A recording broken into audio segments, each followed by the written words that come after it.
Canada's internal affairs and elections. Now, there are many in Canada who say that China is the main culprit. China is interfering in internal affairs in Canada. Justin Trudeau is unable and unwilling to take on China. An attack on India are diversionary tactics. Blatant double standards of Canadian Prime Minister Justin Trudeau are getting exposed by the minute.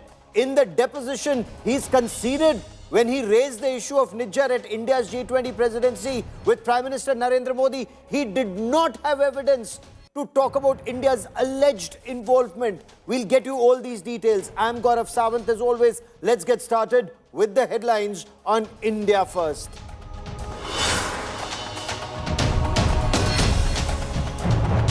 "12 bomb threats to airlines in 72 hours. Centre takes stock. Aviation Minister holds a high-level meeting. Miner from Chhattisgarh nabbed for the Mumbai hoax call."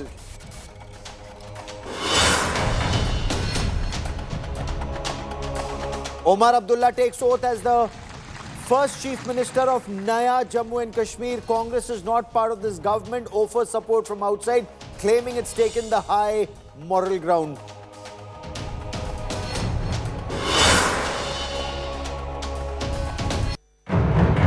Bengaluru submerged once again. Heavy rainfall brings India's Silicon City to a grinding halt. Roads, IT parks inundated, apartments flooded, schools and colleges remain shut.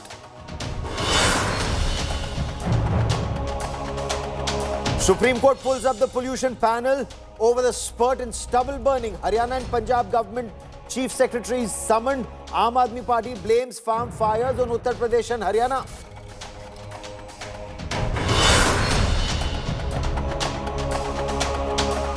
External Affairs Minister Dr. S. Jaishankar names and shames Pakistan at the SCO summit, calls out its terror nexus with China, says the Pakistan-China economic corridor is against India's sovereignty and territorial integrity.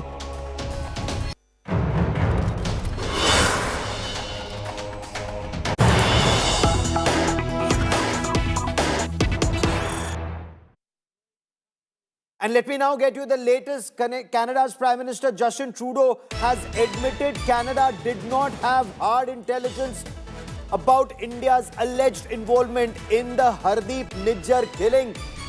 Trudeau claims India has committed a big mistake. Trudeau claims that India violated Canada's sovereignty and he's blamed the Bishnoi gang. That's the information that we're getting. Lawrence Bishnoi gang is being blamed.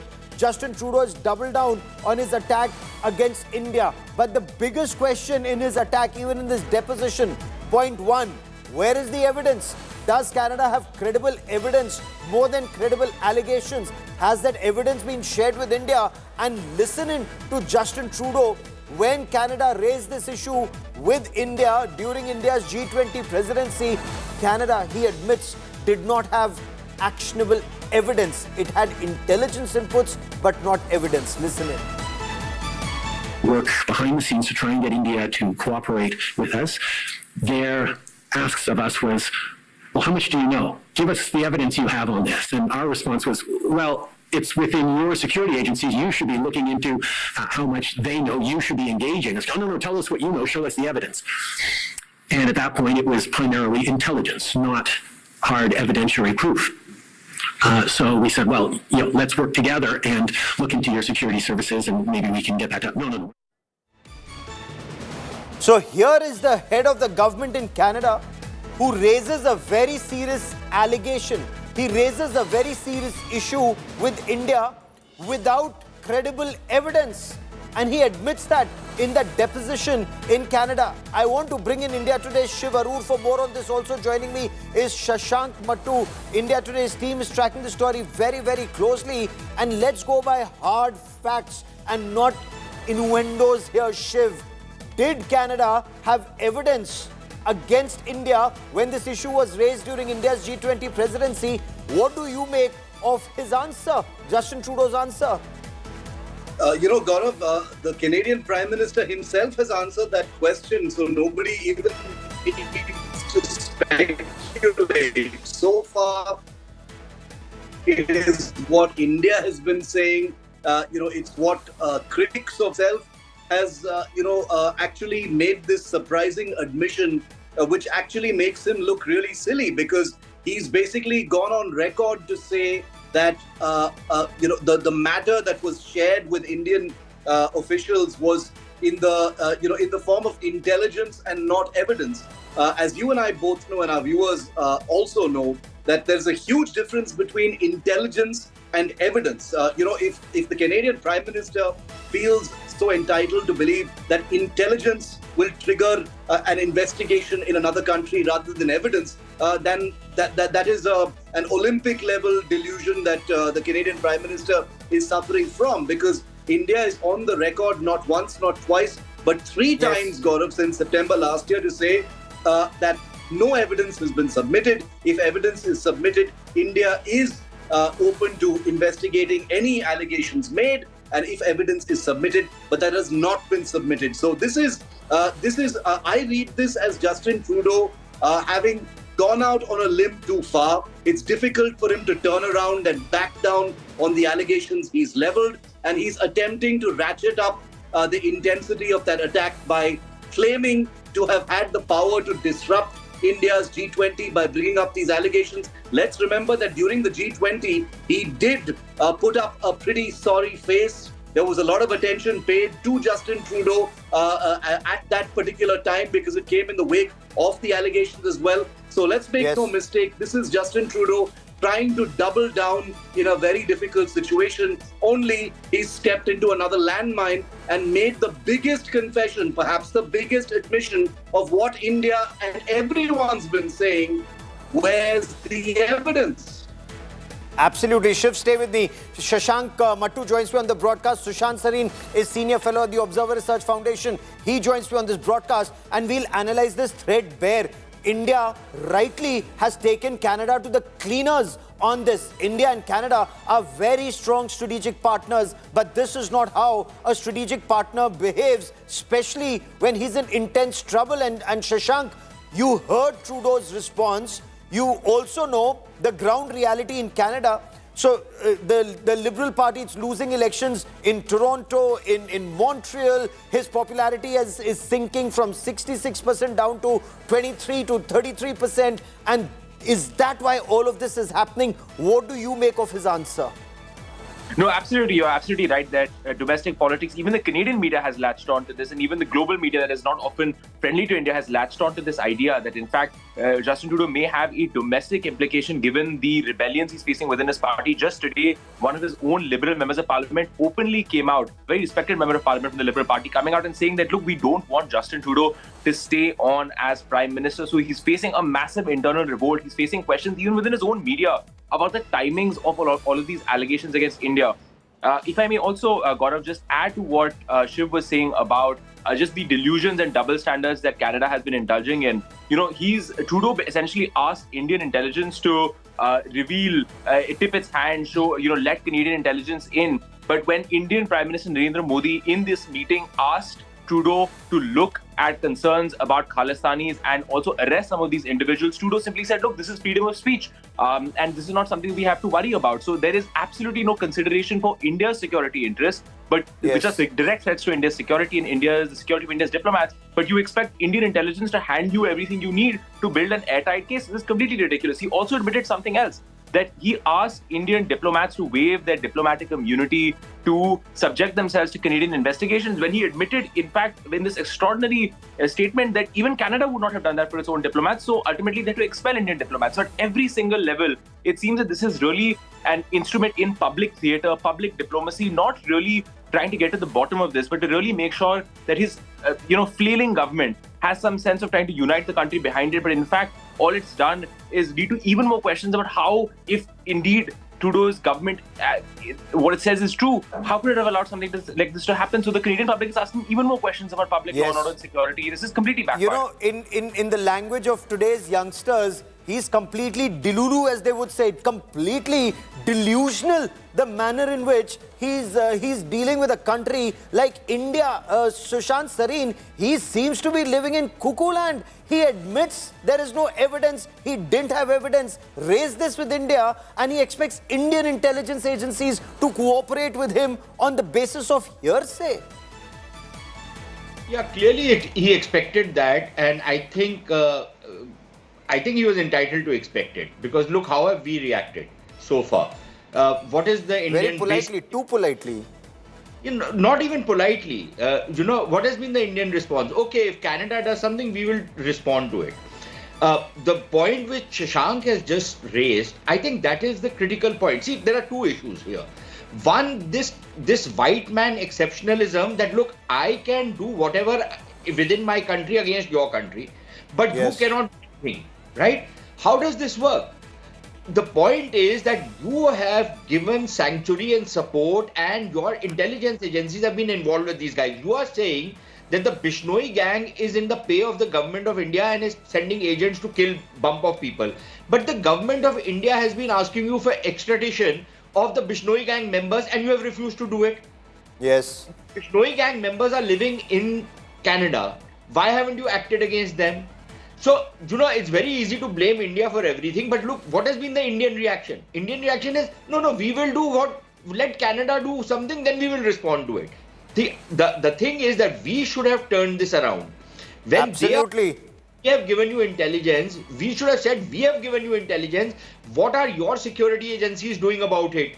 Why don't they And look put at out all that information about Kuldeep Singh Nijjar. I mean, he's a terrorist after all, Hardeep Singh Nijjar. All that information, Government of India, all the dossiers that we've submitted to Canada should be out in public domain. That Canada took no action. Canadian intelligence officials, RCMP officials weren't engaging with people like Nijjar. Why? But there's another big story that I have to get you, what Trudeau said. Trudeau's onslaught continues. He claims he could have made G20 tough for India, could have raised Nijjar killing at G20 at that public platform instead of just bilateral. He said he didn't make the charge public at G20 because he wanted that summit to go on, or words to that effect. Let's once again listen in to Trudeau, and I'll get you more on the story. Listen in. As we approached the end of August and September, the big thing that was happening was India was itself hosting the leader of the summit of the advanced economies of the world, the G20. So it was a big moment for India, welcoming the world, all the leaders of the world to Delhi for a very important summit. And we had the opportunity of making it a very uncomfortable summit for India if we went public with these allegations ahead of time. We chose not to. Shiv, he was doing no favor to India by saying I could have made this public during G20, which incidentally did become public, but after G20. But if you look at those images, and you and I, we were covering the G20 summit at the Bharat Mandapam, he was like that sulking, petulant Prime Minister of Canada, sitting in one corner, not engaging with many. As the others embraced India very, very warmly, he probably realized how completely outgunned he was in India.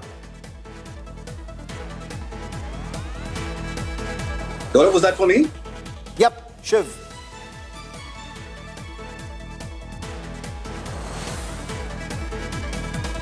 Okay, give me a moment. We'll reestablish that link with Shiv Arun in just a moment. Sushant Sareen, if you can hear me, he claims he could have made G20 extremely difficult for India, but didn't. What does this indicate?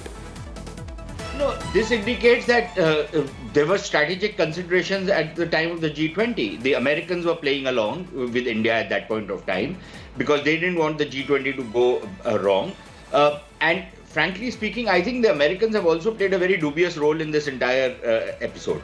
Yes. Because the Americans, I can understand, okay, Canada is their ally, their whatever, partner, whatever. And there is no morality in international relations. But I think, again, I blame ourselves for it. I blame India for it simply because, we have kind of soft pedaled on many of these issues trying to do silent diplomacy, quiet diplomacy, including in the US, where some of these guys have been making open threats. And I have spoken to American diplomats. They keep telling me about freedom of speech. Now, if these guys cannot understand Punjabi, that's their problem, not my problem, because I Yes. can understand Punjabi, and very clearly threats have been issued to Indian airlines. Now, when threats are issued to American airlines, and I ask them this question, what will your response be? Then they zip up their lips because they have nothing else to say. So the Americans have played a dubious role. The Brits have played a dubious role. The Brits always play The a Five dubious Eyes. Yeah. The No, but you Canadians- know, the other point is, you're absolutely right, not just the threat to Air India, but blowing up of Air India aircraft Kanishk, when his father, Pierre Trudeau, was the Prime Minister of Canada, and no action taken against the real perpetrators. Khalistani still rule the roost in Canada. I want to also bring into this conversation Alex Zoltan, independent journalist from Vancouver, who joins us on this special broadcast. Alex Zoltan, what do you make of the two statements made by Justin Trudeau at the deposition and this ongoing controversy and the expelling of diplomats by both India and Canada? Oh, well, that's a loaded question. Canadians, I think it would be fair to say that Canadians are universally skeptical of Justin Trudeau. We're still patriotic. We still love our country, of course, but Justin Trudeau has a credibility crisis, not just within his own party and his own caucus, but across the entire country. So I've been watching your program. I've been watching a lot of Indian media recently, and it sounds as though you have a fairly similar perception of him as we do. But is this because his popularity, his ratings in the Canadian media have fallen from 63 to 28 to 33% by some accounts? Is it because he doesn't want to take on China, which has independently and is separately been described as the main perpetrator of election interference in Canada? Is it also because his own party MPs, and apparently 20 of them, have already signed a letter against him? I would agree with the theory that this is a distraction and a deflection exercise for that precise reason. It's also worth mentioning that Canada has a bit of a vote bank politics problem at the moment, as you've also addressed on your program. So we actually have more Sikh and Punjabi members of parliament in Canada than you do in India. And Yes. so it's a rather significant vote bank, and he isn't likely to retain a lot of seats in the next upcoming election. We're very much looking to elect a new prime minister who will make Canada boring again, and that will be Pierre Poilievre. The very few seats that Justin Trudeau is capable of retaining contain a lot of the people within that Punjabi diaspora vote bank. Stay with me. There's a very interesting aspect, and the point that you've raised about, elections that are upcoming in Canada and Pierre Poilievre, being on the upswing. But will Pierre Poilievre be compelled, because of the same vote bank politics, to follow some of these policies through? We'll talk about that in just a moment. But before that, I want to talk about what's happening in Canada right now. Because if Justin Trudeau thought that this diplomatic onslaught against India would help boost his collapsing popularity, 63 to 28 to 33 is how his popularity has slid, he couldn't be more wrong. It's triggered a full-blown diplomatic war with India. The Canadian Prime Minister is being mocked within his own country. He's being ridiculed by the Canadian media, by think tanks, by YouTubers in Canada. Justin Trudeau and his former ally, the Khalistan supporter, Jagmeet Singh, they are being blamed for this relationship with India nosediving, charging India with being involved in the Niger killing without offering any evidence. I think it is obvious that the government of India made a fundamental error in thinking that they could engage in supporting criminal activity against Canadians here on Canadian soil, whether it be murders or extortion or other violent acts. It is absolutely unacceptable. Justin Trudeau's tirade against India didn't just get a fierce counter from New Delhi, but even Canadian media and think tanks have been criticizing him for making allegations without providing credible evidence and for spreading misinformation regarding the Khalistani threat. In an article published in the Canadian newspaper, The National Post, senior journalist and author John Ivison noted that Canada has allowed Sikh extremism to flourish within its borders. He further alleged that Prime Minister Trudeau has allowed diaspora politics to unduly influence foreign policy and criticized the Royal Canadian Mounted Police for making serious statements against India without providing any proof. The same view was echoed by Daniel Bodman, a senior correspondent for the National Telegraph, who noted that this could end up costing Canada billions in trade and that Trudeau's move was to appease Jagmeet Singh and the gang of Khalistani ministers. So no one believes Justin Trudeau is telling the truth here in Canada. He doesn't have any domestic support. It's just, he is just spitting in the eye of a powerful ally. Is it domestic vote bank politics at this point? Maybe. I mean, is he so desperate to keep the record of number one Khalistani over Jagmeet Singh? Who knows? Trudeau is also being accused of worsening the diplomatic situation by failing to address the concerns raised by New Delhi. Trudeau's former ally and Khalistani sympathizer, Canadian MP Jagmeet Singh, is also in the line of fire. He's being mocked for demanding sanctions against Indian diplomats. Yes, you heard that right. Against Indian diplomats, not India. We got the RCMP that said that Indian diplomats were hiring criminal elements to shoot at Canadians. I can't see why we would do anything other than put in place severe sanctions on those diplomats, on Indian diplomats. You're not saying that, you're leaving open that assumption. This is the last question. We're going to let her... Yeah. He's gone. He's gone. Also, that's still not how it works. Yeah. Trudeau's desperate ploy to deflect attention from his flagging popularity and domestic politics is finding few takers even within Canada. Bureau Report, India Today. And Sushant Sareen and Alex Zoltan are both with me. Alex Zoltan, I want to read out what Pierre Poilievre, took to social media platform X to say Trudeau buckled under pressure from common sense conservative demands to ban the terrorist group Samidun in Canada. But he's still refusing to ban the Houthis from operating on Canadian soil. Our plan, ban the terrorists, secure our borders, lock up criminals, bring home safe streets. No mention of Khalistan even here. So are we to understand even he may not want to act against the Khalistan terror? That's a very clear threat to India. Yes, it is. And I acknowledge that. I was actually at the Guru Nanak Sikh Gurdwara yesterday in Surrey. That's the temple, of course, where Niger was assassinated. And I can't speak on Pierre Poilievre's behalf, but the representatives at the Gurdwara they had made a point that they were very confident that they had unilateral support across all parties in Canada. So I can't speak on Pierre Poilievre's behalf, but that was what the representatives from the Gurdwara said yesterday. And that's where Sushant Sareen, the double standards of countries like Canada, United States, United Kingdom, dare I say all Five Eyes, is so apparent that the Indian consulate is targeted even in San Francisco. It's set on fire. But is that also seen as freedom of expression and freedom of speech? Indira Gandhi, former Prime Minister who was assassinated by these Khalistani terrorists, her bust is shot at again in this tableau, and then they see that as freedom of expression.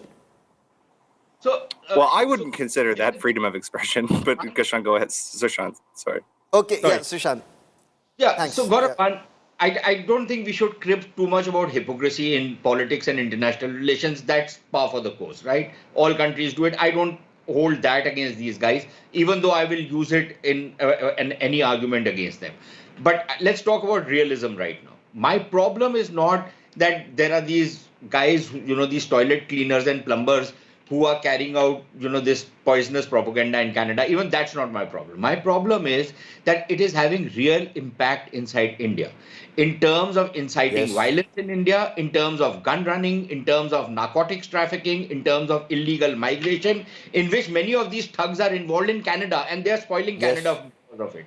And because these guys are involved in illegal migration, the people who want to migrate legally, people who will be assets for Canadian society, who will not be criminals and thugs and narcotic smugglers or truck drivers out there, those people are going to be suffering in, and they will, their paths are going to be blocked. So my problem is that. And we have taken this matter up with the Canadians, we have taken it up with other countries, and we've tried to apprise them about very serious security concerns. These are the thugs whose people killed over 30,000 people in Punjab in the 80s. Why do we Yes. forget that? They massacred people. There were mass murders which were taking place.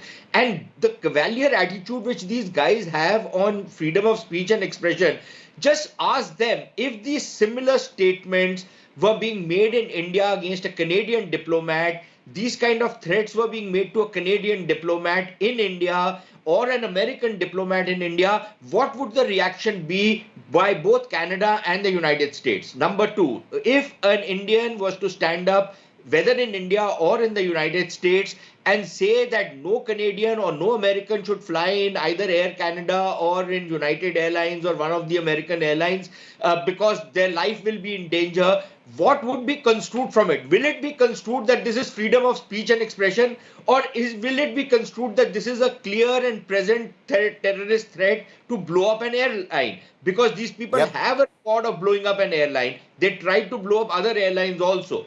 So the point is that India has been making these entreaties really to the Canadians for years on end. We have been asking them to extradite some people. We've been telling them, please take care of, including that Nijjar fellow, visa policies, you need to look into it. They have not bothered. And this is why, Gaurav, I have a serious problem with your describing Canada as, I think you called it a strong strategic partner of India. It has been neither strong partner, it has nor been a strategic partner. It has always tried to undercut India. Canadians are basically very sweet people.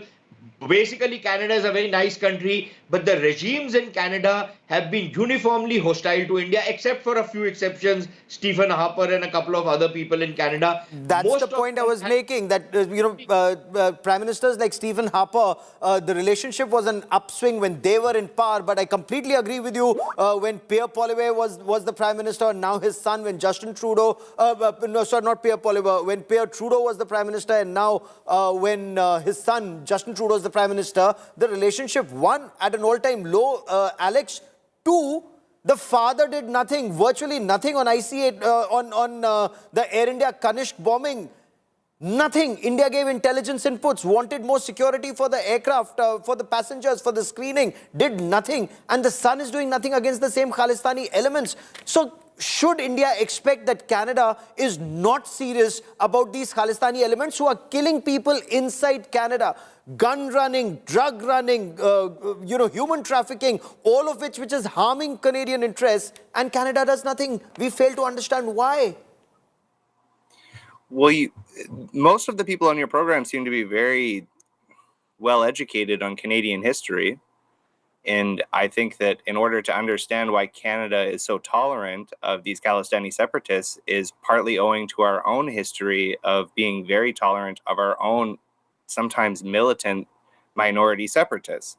Canada, as you're probably well aware, has a very robust separatist movement. In fact, they may be the official party of opposition come the next election. So but how many planes are they bombing? How many 320 people have they killed? But Canada and America both banned Samidun, that organization that wanted death to Canada, that chanted death to Canada. Understand. So these are not trying to blatant double establish standards. Respectfully, I'm not trying to establish any type of false equivalency. But in the late 1960s, for instance, we had a very famous event known as the FLQ crisis, where murders were conducted by a group of extreme French separatists in Quebec.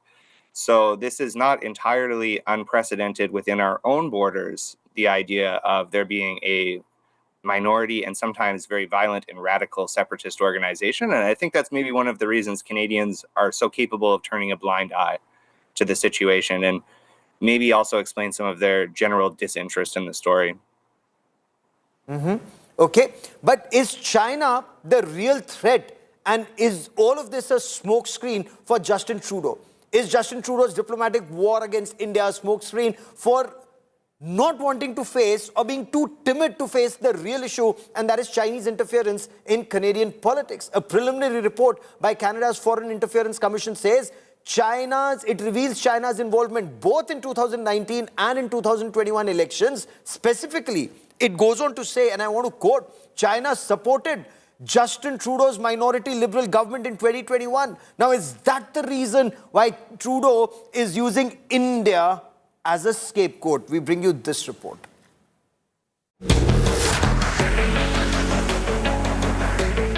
The big question hanging in the air.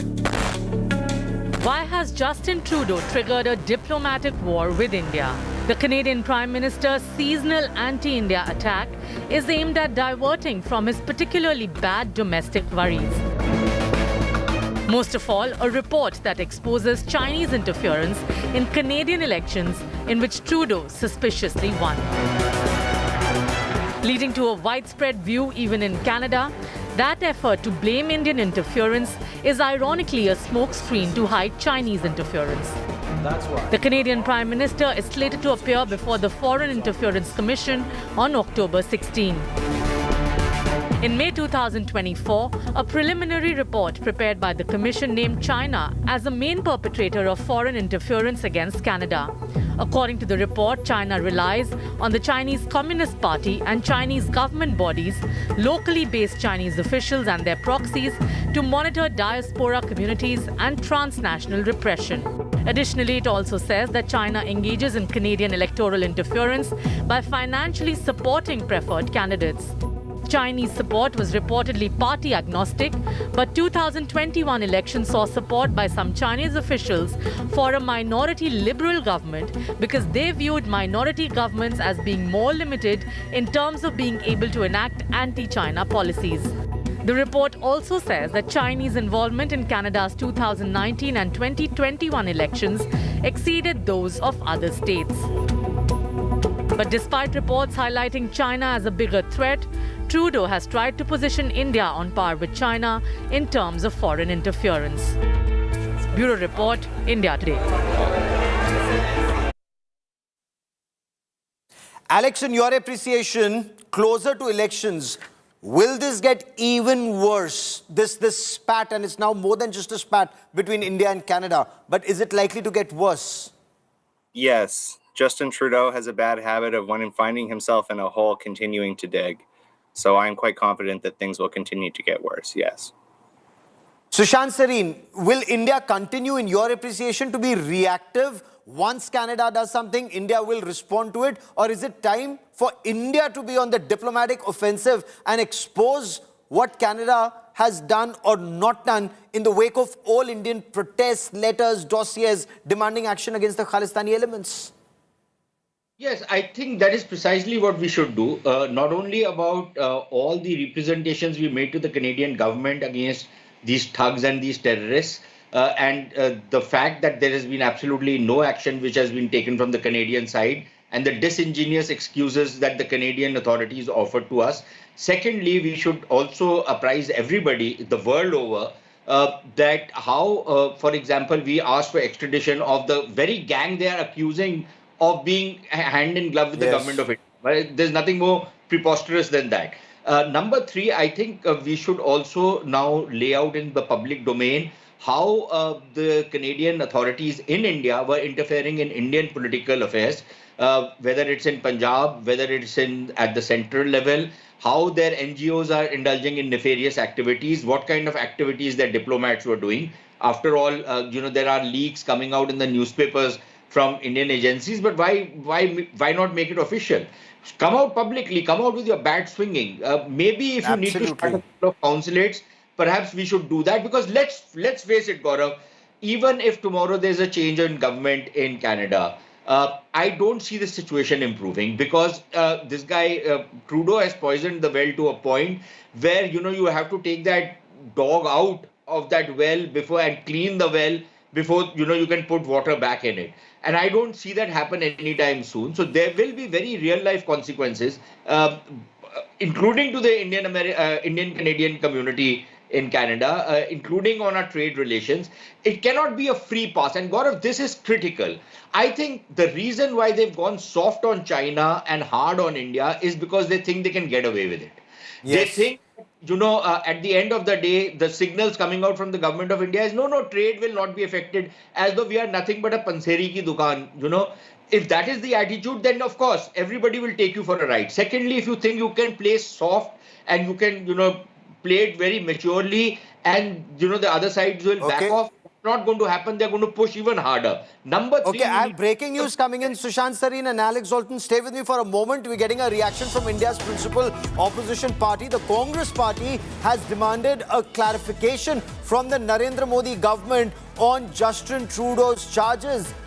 Jairam Ramesh has tweeted, and I want to quote, the Indian National Congress has already asked the Prime Minister to take the leaders of opposition in both houses of parliament and other political leaders into confidence on the serious charges leveled against the government of India by the USA and Canada. The demand is necessitated by the worsening India-Canada relations and growing concerns about India-US ties. Allegations made by Canada, now backed by several other countries, are threatening to escalate, tarnishing India's global reputation and damaging brand India.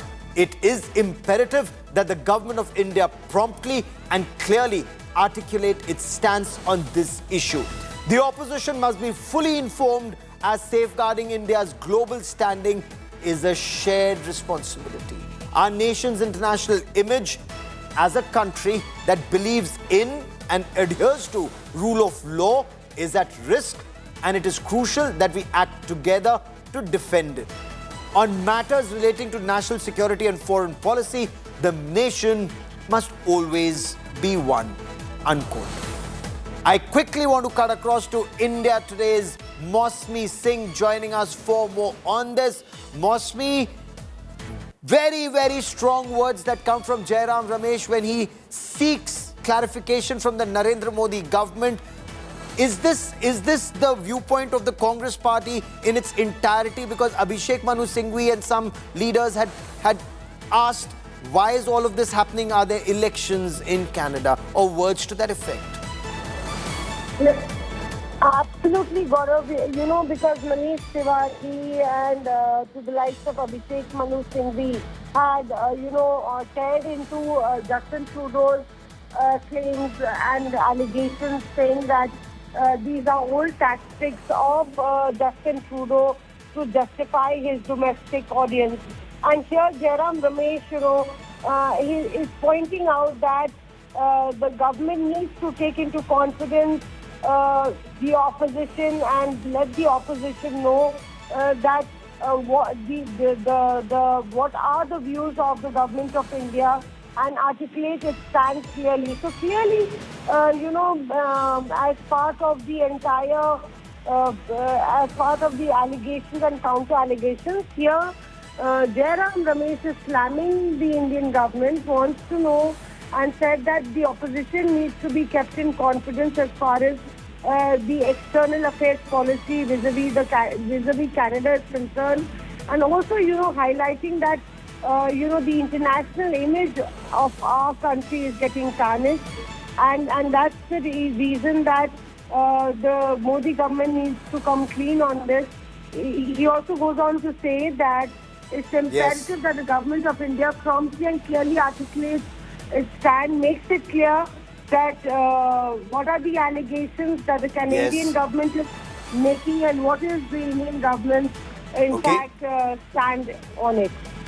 Mosmi, for joining me here on India Today. Many thanks. Mosmi will continue to track developments on this story very, very closely. I need to slip into a quick break here, but don't go anywhere.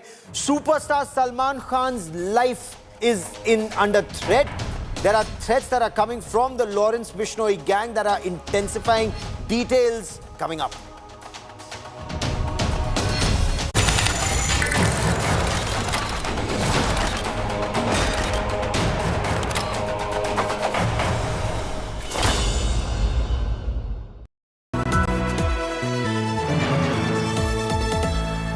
Motorola Razr 50 Ultra comes with Google Gemini. Motorola Razr 50 Ultra